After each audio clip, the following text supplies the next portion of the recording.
دیارە بەندە لە کۆتایی شەستەکانە بۆ یەکەم جار بۆم بە فەقێ و دەستم کرد بە خوێندنی حوجرە. لەو ماوەی ژیانما ئەوەی کە من بیرم لێ ئەکردەوە تەنها و تەنها بریتی بوو لە خوێندنی کتێبەکانی حوجرە وەکو نەحو و سەرف و فقه و ئەو کتێب و زانستانەی کە لەو ڕۆژەیە باو بوون و دەخوێنرا. هەتاوەکو لە دوای ساڵەکانی 1976 قەدەری پەروەردگار وا بوو کە ببمە فەقێ لە خزمەت گەورە زانای کوردستان مفەسری قورئان جەنابی مامۆستا مەلا عوسمانی هەڵبجە لە هەڵبجەی شەهید لە مزگەوتی شافعی. کاتێک کە چوومە خزمەتی مامۆستا هەستم کرد مامۆستا هەم لە ڕووی خوڕەوشت و بەهای جوانەوە،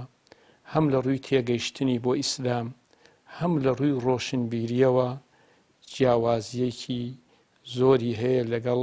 مامۆستایانی تر کە من لە خزمەتیانە خوێندبووم. بۆیە یەکەم جار هەڵسوکەوتی مامۆستا وای لێکردم کە من چاوێک بە خۆما بگێڕم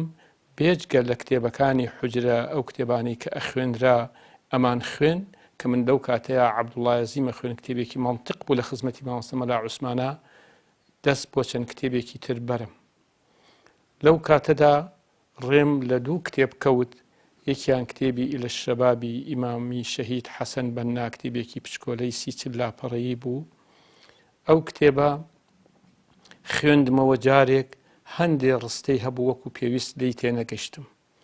بۆیە لە خزمەتی جەنابی مامۆستا مەلا عوسمانە داوام لێ کرد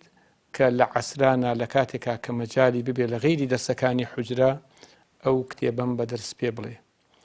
مامۆستا خوای گەورە پاداشی باتەوە داواکەمی قبوڵ کرد و زۆر جار دوای نوێژی عەسران یا پێش نوێژی مەغریب ئەو کتێبی ئیلە الشەبابی هەموو ڕۆژێ لاپەڕەیە دوو لاپەڕەی پێ ئەوتم و بە جوانی بۆی شەرحە کردم. منیش هەموو ڕۆژێک کە ئەو دەرسەی مامۆستا پێوتم تەرجمەمە کرد بۆ زبانی کوردی وەرم ئەگەڕایە سەر زبانی کوردی. ئەتوانم بڵێم یەکەم کتێبێ کە گۆڕانکاری لە منە دروست کرد کە بێجگە لە کتێبەکانی حوجرە بە شتێکی ترەوە خەریک بم بە تایبەتی وەکو گەنجێک لەو کاتەیە کە یعنی بیر لەوە بکەمەوانێ کە بێجگە خوێندنی حوجرێش ئەبێ ڕۆژێ لە ڕۆژان من وەکو بانخوازێک وەکو داعیەک وەکو گەنجێک چۆن خزمەت بە ئاینی پیرۆزی ئیسلام کەم، چۆن خزمەت بە نەتەوەکەم بکەم، چۆن خزمەت بە خاک و خەڵک و نیشتمانی خۆم بکەم. ئەمە ئەو کتێبە ئەتوانم بڵێم گۆڕانکاریەیەکی ڕیشەیی دروست کرد لە تەسەوور و بۆچوونی من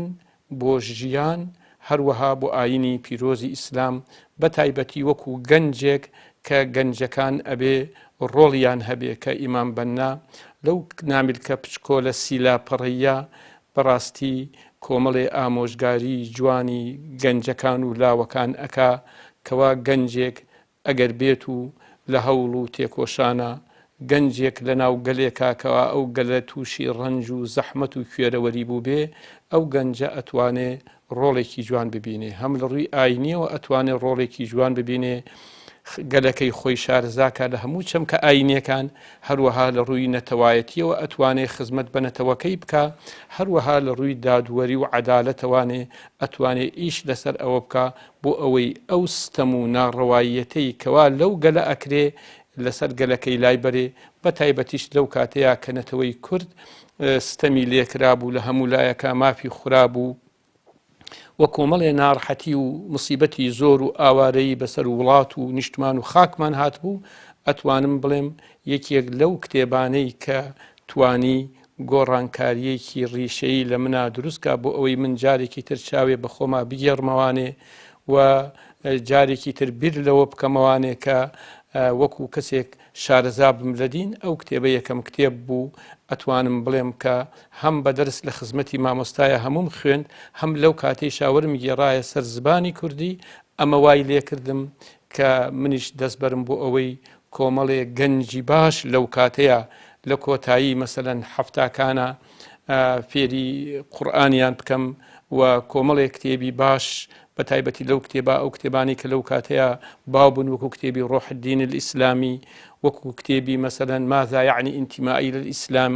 و کتێبی قوالب النەجات کۆمەڵێ لەو کتێبانە وای لێکرد کە زیاتر بخوێنمەوانێ و منیش ئەوەی کە وەرم گرت بوو بیڵێم بە گەنجەکان بۆیە ئەتوانم بڵێم لەو کاتەیە